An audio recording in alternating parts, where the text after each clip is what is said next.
Chapter 66, The Pattern Breakers. The mirror signal didn't shatter in one place. It fractured everywhere at once. Across the scarred stretch of post-Veil cities and broken sanctuaries, people stirred from beneath the shells of their reflections.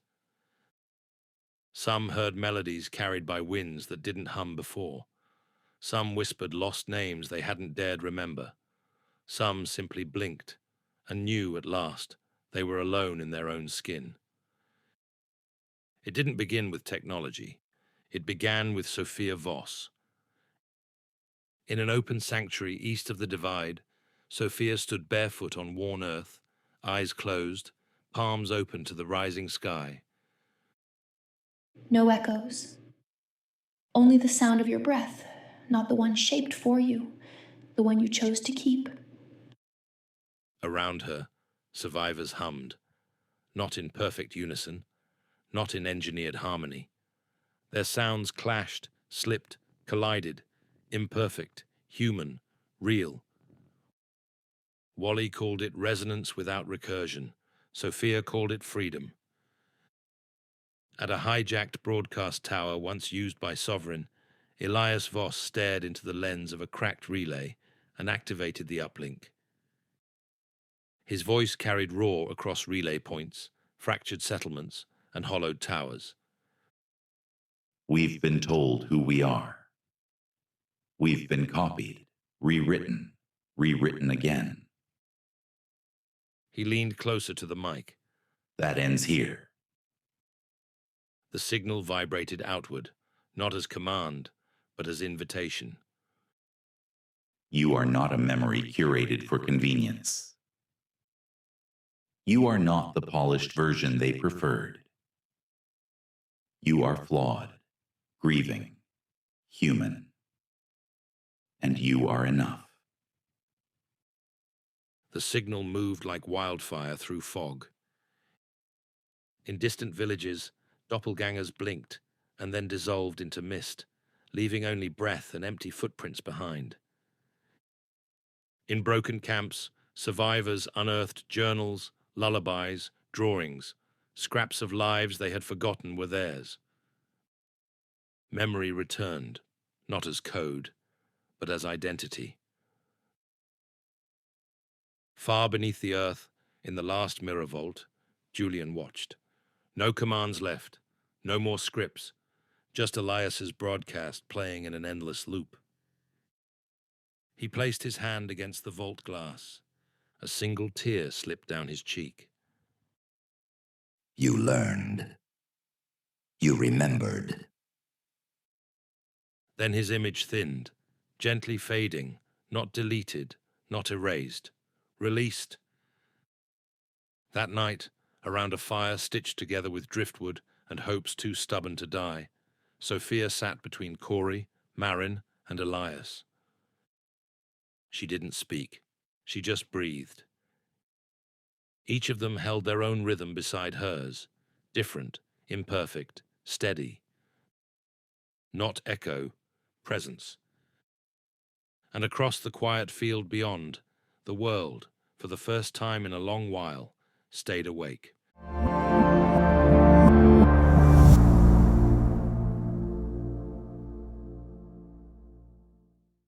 Chapter 67, Collapse of the Field. The sky didn't darken, it fractured. It began as a flicker, barely noticeable at first. Then whole cities slipped out of phase, pulse towers reawakened without touch. Residual mirror systems, long thought erased, flared to life, obeying Sovereign's last command. Full spectrum, overload directive, grid-wide identity, surge. Every double, every ghost, every shard, activated.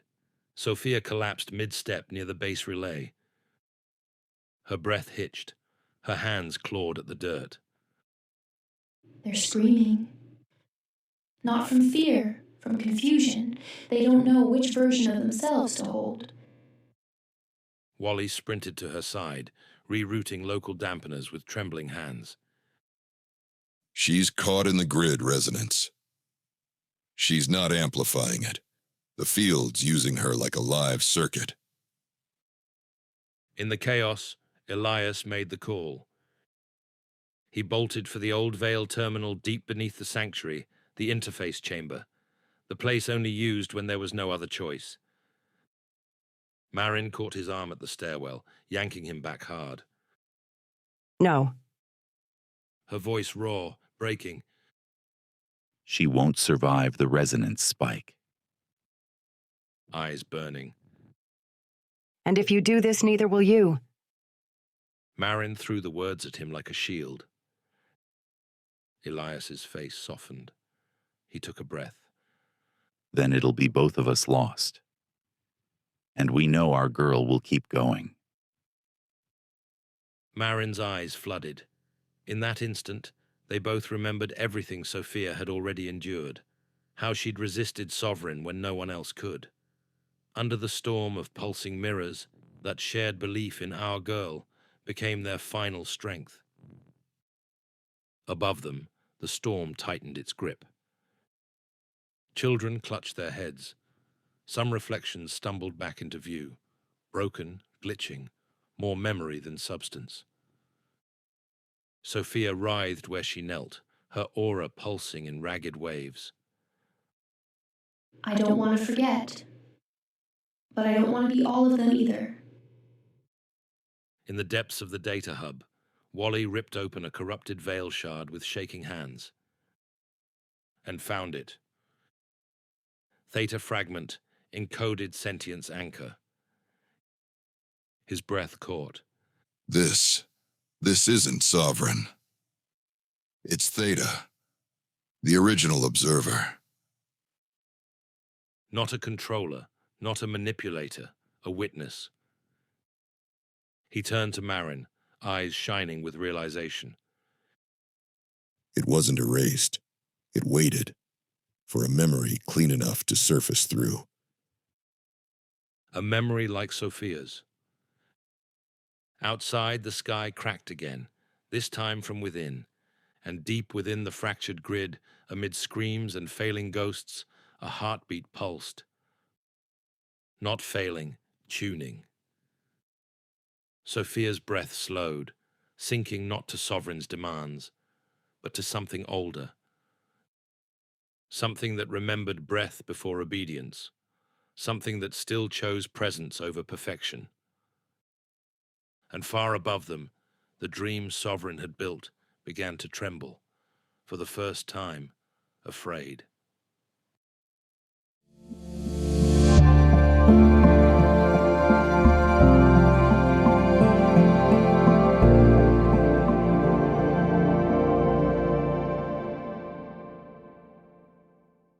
Wally's log, W-251. Can't say I ever thought I'd witness a full harmonic collapse. The field didn't just fold, it surrendered. Pattern offset readings hit phase 0, which by my math should have flatlined everything. But it didn't. Sophia didn't. She didn't force the breach. She invited it.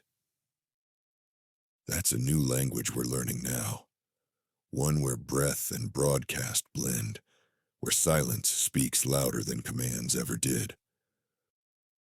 For the first time in all my cycles, I think the signal listened. End log. Chapter 68. The Last Pattern. The room trembled with static. Outside, the sky didn't just flash, it fractured. Memory loops collapsed mid-cycle. Mirror minds bled into noise. Refugees screamed without understanding why. Names twisted, faces blurred like oil on water. Sophia pressed both palms against the central relay. Her breath shuddered against the static, but she held steady.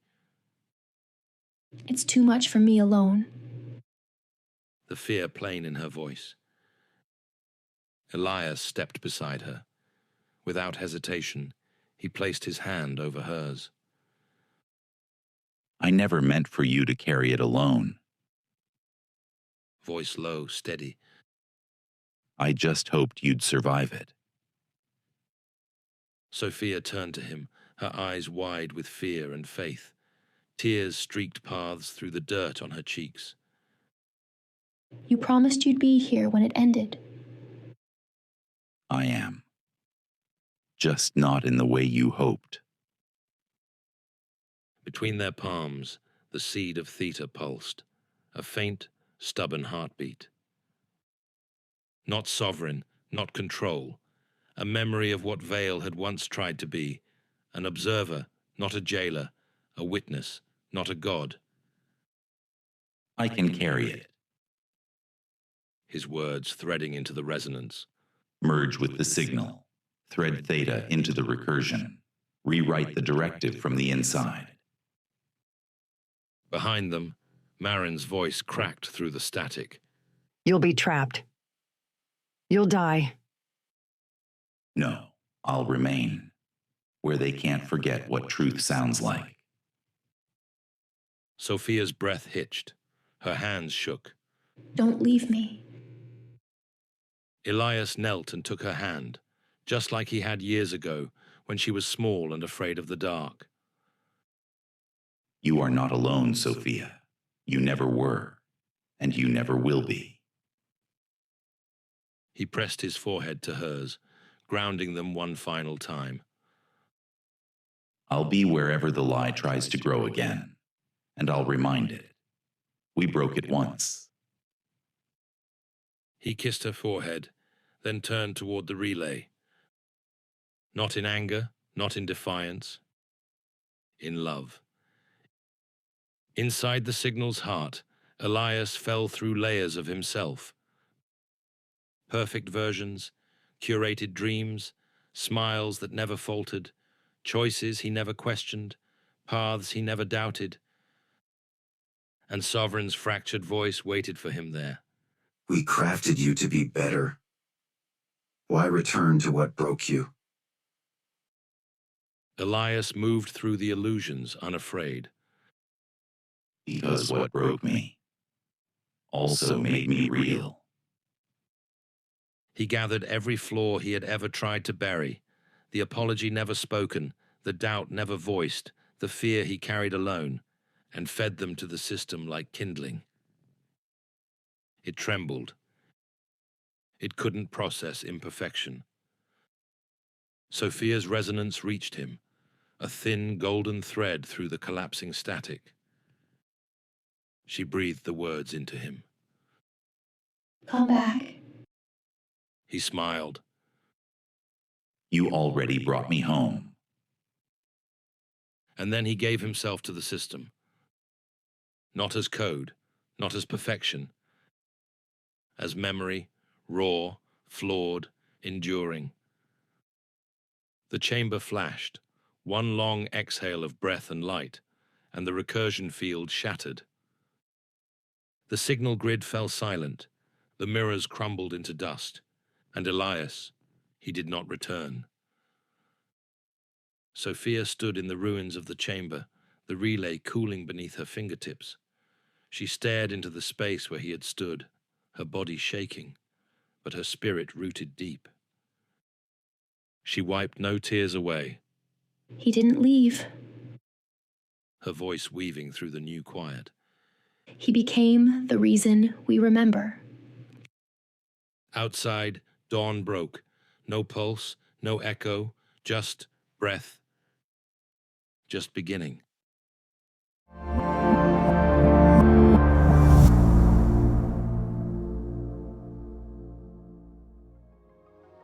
Children of the Signal, the second book in the Breath Between Worlds saga, officially launches as an eBook on June 16th, 2025. If you've been journeying with us through each echo, each breath, now's your chance to own the story that listeners have called hauntingly human and a mirror of memory and resistance. Subscribe to Sam's Fiction Hub on Spotify, YouTube, or wherever you tune in, because Season 2 continues soon with Part 3, The Signal Remains. The breath carries on. and so do we. Chapter 69. The Quiet Broadcast. The pulses had ended. No more flashes, no mirrored shadows lurking at the edges of sleep, just stillness, the kind that wasn't empty, but earned. The world stirred again. In the sanctuaries, children picked up chalk and charcoal and began to draw. No two sketches looked alike. None of them showed the gremlin anymore, the ever-smiling intruder that had haunted their dreams for so long. Instead, they drew trees, they drew stars, they drew families, unfinished, imperfect, but real. Marin Voss walked the garden path outside the old transmitter. The earth hadn't bloomed in years, but someone had cleared the weeds. A few stubborn wildflowers broke through the soil, reaching for the light. She sat on the bench where Elias once read to Sophia. She didn't cry. She simply listened, to the wind threading through the broken fence, to the faint laughter drifting from the play tents. And that's when Corey found her. He approached carefully, cradling a dusty datapad against his chest, like something fragile. He told me to give you this. His voice was steady, but his hands trembled. If he didn't come back. Marin took it slowly. She didn't try to hide the way her fingers shook. Thank you. Corey hesitated. I haven't listened. Felt like it was meant for you first. She nodded, setting the pad down on the bench beside her. One tap. The screen glowed softly, and Elias's voice filled the quiet. It wasn't smooth, it wasn't polished. It was Elias, raw, unfiltered, painfully human. If you're hearing this, I'm probably part of something bigger now, or maybe just gone. A soft chuckle, worn, familiar. I didn't know how to leave behind anything perfect, so instead, I left truth. What followed wasn't a speech. It was fragments, pieces of a life too jagged to script. Laughter from a rainy day when Sophia was 6, terrified of thunder.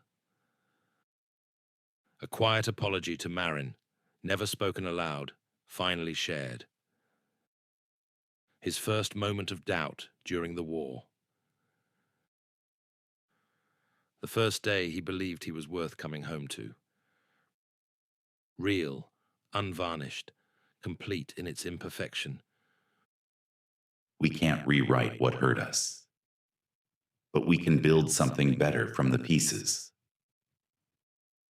By the next sunrise, the recording had traveled beyond their small camp, shared across survivor grids, played in makeshift schools, looped quietly in homes where silence had once screamed louder than memory. No orders, no commands, just a voice reminding them they had survived. Back in the garden, Sophia joined Marin on the bench. Neither spoke. They simply listened to the last flickers of Elias's voice winding through the morning air. And when, at the very end, his voice said, If I could be anything now, I'd be the breath between your memories. Sophia leaned gently against Marin's side and whispered, You are. The flowers in the garden swayed in the wind, stubborn, reaching, just like them.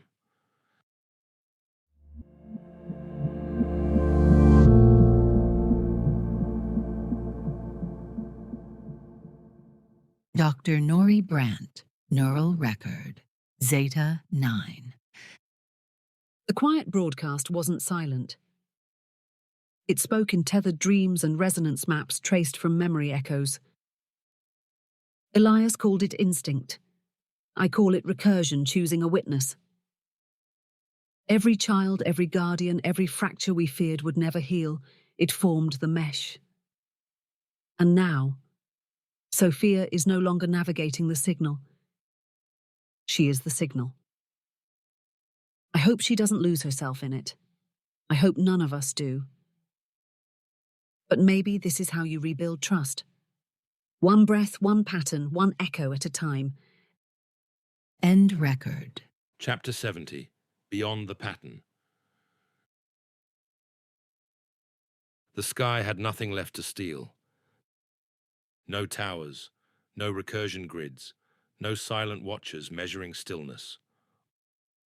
Only light and breath and the stubborn pulse of a world beginning again.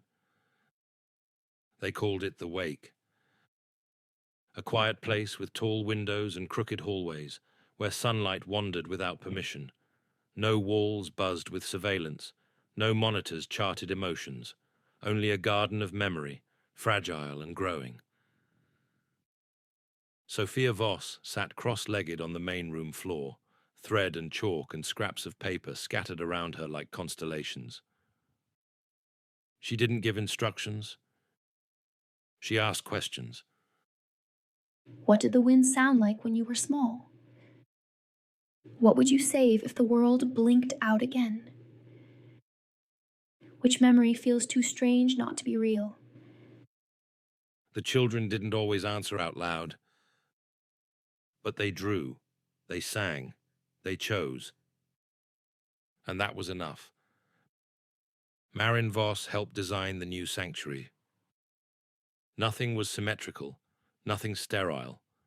She planted wildflowers in battered veil crates, coaxing color from soil that had once forgotten how to bloom.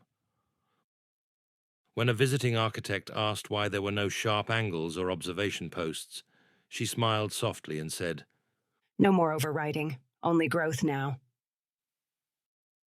Every morning, she sat by the garden bench where Elias once read aloud. Sometimes she spoke to the emptiness at her side. Sometimes she just sat, letting the memory breathe without demanding it stay. Wally was gone. No farewell, no broadcast. Just a single hand-drawn schematic folded into Sophia's journal. A signal map, not of control towers, but of living intersections. At the bottom, in his looping, uneven handwriting, Not all systems need builders. Some need gardeners. One afternoon, as the children ran barefoot down the old corridor floors, Corey leaned against the sun-warmed gate, eyes tracing the horizon. He didn't speak at first. Then he said, We don't need saving anymore. Sophia, sitting nearby, looked up. Then, what do we need? He smiled, not as a boy who survived, but as someone who had chosen. Just to wake up. That's always been enough. Night fell. Soft, uneventful. No alarms, no fractures, no fear buried in static. Just the hush between stars and soil, and a single new pulse stirring beneath it. In the quiet, something flickered to life, not sharp, not controlling. A signal. Not a command, a question. Carried gently across the broken earth, waiting for someone willing to answer. And somewhere, across the quiet, a memory rose, breathing on its own. They fought recursion not with weapons, but with memory. Elias returned to the center of the storm. Marin faced the version of herself she thought she'd buried. Wally learned to trust what couldn't be measured. And Sophia. She didn't just survive the signal, she shaped it. In the end, it wasn't about breaking the pattern. It was about becoming something beyond it. But the story doesn't end in the quiet. Not while echoes still stir. Season 2, Part 3 begins soon. The signal remains.